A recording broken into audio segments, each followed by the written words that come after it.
Ndugu zangu Waislamu, dhamiri ya mtu inapokuwa imekufa kwa sababu ya kuisahau na kuikandamiza kwa muda mrefu, mtu huyu anageuka na kuwa ni sawasawa na mnyama, kwa sababu hakuna kitu ambacho kinamzuia, na kibaya zaidi inampelekea mpaka mtu inamuondoshea sifa ya haya. Tunaelewa si Mtume sallallahu alaihi wasallam asema alhayau min aliman, haya ni dalili ya mtu kuwa na imani. Wal imanu fil janna, na mtu kuwa imani masiri yake ni peponi. Wa albadhau, na mtu kuwa muovu na mwenye mdomo mchafu. Min aljafai, ni katika kukauka kwa moyo wa mtu. Wal jafau fi nar, na mtu moyo wake ukikauka kwa umesusua mgumu, mwisho wake ni kuingia katika moto wa jahannam. Kwa hiyo dhamiri unapoizuia ukawa huisikilizi, mwisho wa siku dhamiri ile inakufa, haifanyi kazi tena.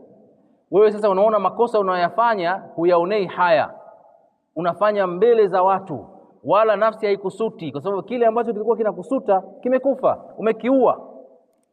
Mwisho wa siku unakuwa huna haya, unafanya lolote ambalo unaweza kulifanya bila kujali kitu chochote. Wewe mtazamo ya watu, fikra za watu, kauli za watu, wanakuangalia vipi, unalengelea jambo ambalo unalifanya, wewe haikuhusu. Kwa sababu gani? Alhaya imekufa, na hii inatokana na nini? Na kuikandamiza dhamiri na kutoisikiliza dhamiri. Ndugu zangu Waislamu, mabadiliko yanaanzia kwa kila mmoja wetu aliyomo humu ndani kujitambua yeye kwamba Muislamu, na kuamua kubadilika, na kuiulize nafsi yako, uisikilize nafsi yako, sikilize dhamira yako, usighururike na watu wanakusemaje, wanakutajaje. Wewe mwenyewe binafsi jiscan, jifanyie scanning, jipime ndani ya nafsi yako, jione ukoje mbele ya Allah subhanahu wa ta'ala, dhamiri yako inakwambia kitu gani. Ndugu zangu, mabadiliko yanaanzia kwako.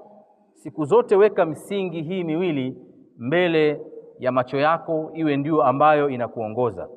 Msingi wa kwanza, inna Allah la yughayyiru ma biqaumin, Mwenyezi Mungu habadilishi yaliyomo kwa watu, hata yughayyiru ma bi anfusihim, mpaka kwanza wao hawa watu waamue kubadilisha yaliyomo katika nafsi zao, kwa kusikiliza dhamiri zao, kwa kuangalia yale mabaya wanayoyafanya na kuamua kuyaacha. Hapo mabadiliko yatajitokeza. Sio umnyoshee kidole mwenzako, anza wewe na nafsi yako. Kila mmoja aanze na nafsi yake. Haya tunayaona katika jamii yameenea leo, kuporomoka kwa maadili, uchafu, dhulma, chuki, husda, zinatoka kwetu. Wewe ukiwa unajisahau kwamba wewe ni sehemu ya matatizo yale, ukamnyoshea kidole mwingine, hutibu matatizo hayo. Haya yanatoka kwetu, kwa kila mmoja miongoni mwetu. Kabla hujamtuhumu mwingine, kabla hujamnyoshea kidole mtu mwingine, jiangalie wewe mwenyewe katika nafsi yako, katika yale ambayo unayafanya. Kwa hiyo hii ilikuwa ni aya ya kwanza ambayo itakutuongoza. Aya ya pili, balil insana ala nafsihi basira. Haya ni maneno ya Allah subhanahu wa ta'ala. Mwanadamu anajitambua yeye mwenyewe, na kweli kabisa kila mmoja hapa anajitambua. Kila mmoja anajua kuanzia asubuhi mpaka sasa hivi salati aljumaa amekosea makosa mangapi, amefanya madhambi mangapi. Anajua kwenye simu yake, kwenye biashara yake, yeye na familia yake anafahamu. Kila mmoja anafahamu, hata ukitoa udhuru, lakini unajua umefanya hayo makosa. Icheki nafsi yako vizuri, uisahishe katika yale makosa ambayo umeyafanya.